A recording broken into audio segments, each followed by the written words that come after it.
the special edition of the Profit and Growth Hour. It's your boy Taji here. Nothing too crazy. You already know what we got going on. I'm joined here today by a special guest, Mr. Brandon Taylor. How you doing today, buddy? I'm doing good. How about yourself, man? Can't really call it, can't complain. Just, getting ready for this supposedly this crazy weather that we're supposed to be having this weekend. Supposedly. Yeah, back and forth. I don't know what it is. So, I ain't gonna lie to you. I kind of hope it's no. I kind of hope it shut down everything so I can just stay in bed the whole weekend. On no work days, yes. Not on the weekends because I got stuff to do. I mean, you got stuff to do. I don't got stuff to do. I got stuff to do, man. Maybe, yeah, on the weekdays, yes, that's beautiful, but... I was say it's only supposed to affect like 1 or 2 weekdays. Friday and Monday. Saturday and Sunday. Possibly Monday. Yeah, possibly Monday. I know the kids might be out of school, but yeah. I ain't got no kids, so I don't even know. Ain't gonna affect me. I'm going to work. Yeah. So how you doing today, buddy? I'm doing good, man. I'm doing real good. So we here on the PNG, we do we respect entrepreneurs, people who have the gall and the gumption to decide, hey, this is what I want to do with my life. Mm-hmm. Here's what I'm gonna do with it. You feel me? Mm-hmm. You don't really wait for somebody to open your door for you. You figure out, hey, how can I get this lock? Mm-hmm. Whether by the key or we got to pick the lock. Right. The lock is coming open. Exactly. You feel me? Yep. So if you can, let the people know, I guess, your area of expertise. Let the people know, what you been up to. Well, I am a filmmaker. Oh. I'm an independent filmmaker. Oh, tell us more. That's hard. That's hard. Yeah, I write and direct movies, and right now produce them because I'm funding everything. Yes, but I've been doing this since 2021. What? At first, it's still short films on YouTube, and but now we our progression on Patreon that we started up to earn income, because as an entrepreneur, you have to realize that it cannot be a hobby for long. It has to be something more, and that's the reason why we transitioned to Patreon and even bigger things. So so I'm a filmmaker. I write and direct all my short films, and a few months ago we just got done with our first low budget feature film called A World Alone. So we just got done with that, and we're working on more projects throughout January, February, and March. Mm-hmm. And then the summertime we're working on our second feature film called Toxic. That's crazy. I ain't gonna lie to you. That's gas. So I got a friend, she's into film.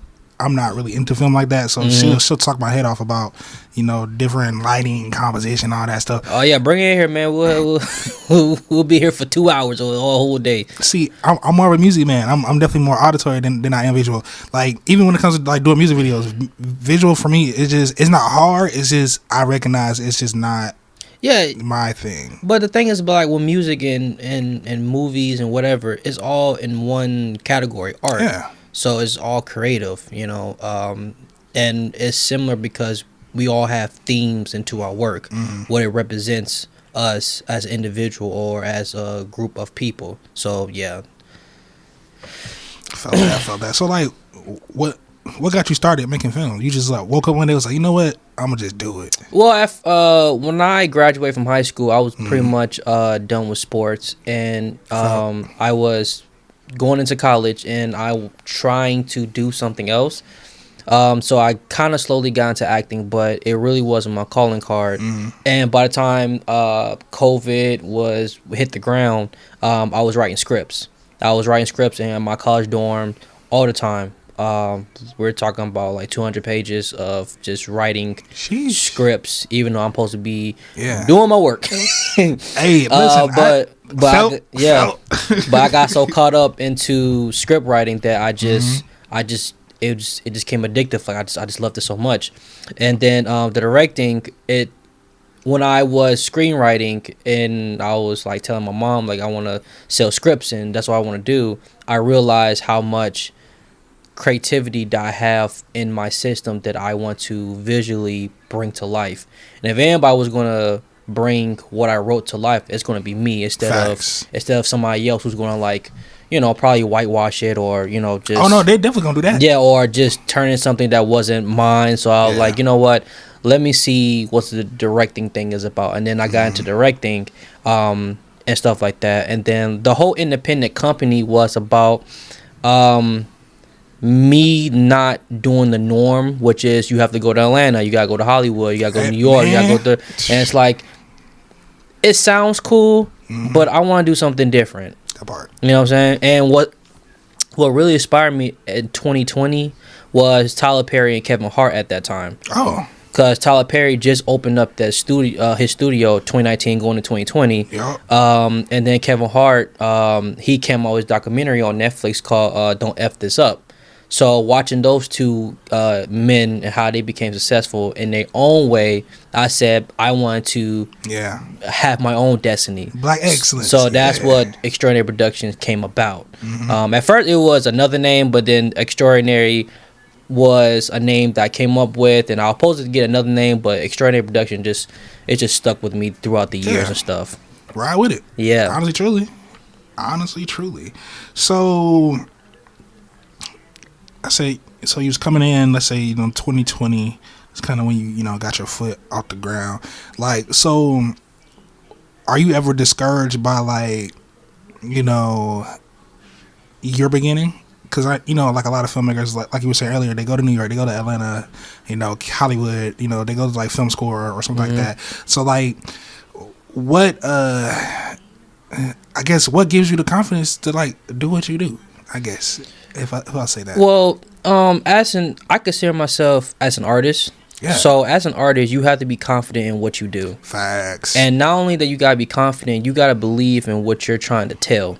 So all the films that I'm trying to tell, whether it be action, sci-fi, whatever, it's something that I believe that it needs to be shown on the screen. And once you have that belief and have that confidence, nothing can really stop you except yourself from getting the job done. That part. So, and don't get me wrong, it's going to be times where you're down and you're out and about and you doubting yourself, like, is it good enough? But in the day, you're still going to get out of bed and realize that you have a calling card and you got to get it done. Yeah. So that's how I pretty much process everything when I'm doing all my projects. It's like, I know that what I'm doing needs to be shown on the screen. So it's pretty much you gotta be confident and believe in yourself at all times, and knowing that it's gonna be ups and downs along the road, and you can't be delusional. You just gotta go in with full force, and you gotta be all in too. Like, that's the thing that I see when I was starting this filmmaking journey. I seen a lot of this where I ran into some people there is like 1 foot in, 1 foot out, and I tell people all the time, it's like, if you're gonna do this, you gotta be all in, because film is hard. Yeah, it's really difficult, especially when it comes to independent filmmaking. When you don't have a whole lot of resources, it's difficult. So you can't be 1 foot in and 1 foot out and be like, well, I tried this. No. Like, if you're gonna be in, you gotta be all in, man. So, yeah, I take it very, very serious. I've seen those writing programs and the formatting and stuff like that. Let me tell you right now, it is not easy. There's literally a proper format for doing everything. Right. Like, I used to want to write scripts. I think Childish Gambino, he had dropped Because the Internet. I want to say it was like 2013, 2014. And so when he dropped that album, it came with like a mini movie and like a script that you can you can read his script while you watch the movie. Yeah. So when he did that, I was like, okay, cool. That's kind of cool. So, I called myself, trying to write a script. I went to look at like the official formatting and stuff like that. And I was like, oh no. Well, I didn't get it right at first too. When I first wrote my first script when I was in college, I didn't get it right either. It was like all over the place. But then like what kept me going was I researched and I looked up the proper format of writing the script. And then once I did that, then like it became easier. See, I did the research. It just pushed me further into music. And you know what? Like I said, like everybody has a calling card. Music is just as hard as making movies. So it's like, what I'm saying? Like, literally. What I'm saying? And like, I love music. So like, if this is if you want to do music, you got just do music, man. I got a brother who's a producer. So, so yeah. Literally that part. So, what would you say is your most, to date, what would you say has been your most difficult project? My most difficult project was will have to be that's a lot of projects too. It will have to be a movie I did on YouTube called Trapped. I did it on YouTube. And the reason why it was difficult at that time was because like I was literally by myself. I didn't have anybody helping me, and it was kind of hard getting those young guys to like participate in the project and make sure they're fully focused. You know what I'm saying? Especially when they did get paid, but it was kind of hard. I had to drive them back and forth and find locations. It was really difficult. Stuff got cut off. But we finally got it done, and we had to change things around and stuff. So that was quite difficult project, and it was another movie that I did called A Dark Place. I did last February, or actually 2 years ago. The actor called out at the last minute. At the last minute, it was because the script was it was a married couple or ex-married couple who just lost their daughter due to suicide. And it was supposed to be a huge dialogue between them two in the grieving process. And the actor called out at the very last minute. Very last minute. That's insane. That was insane. So, insanely unprofessional. So me, my team, and the actress were waiting on him. And when he called out, we were like, what we're going to do? And then I had to come up with a whole different format of the story and made it a silent film. Oh. Pivot. Just her grieving over her daughter.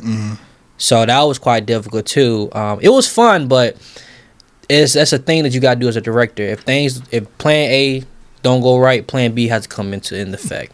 So I feel that.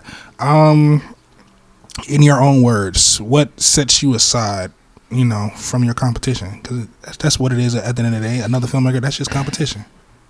I don't see other filmmakers as competition, honestly. Oh, I like that. Okay. I don't. And the reason why is because like one, everybody have different facts. Subjective of what they like in a movie.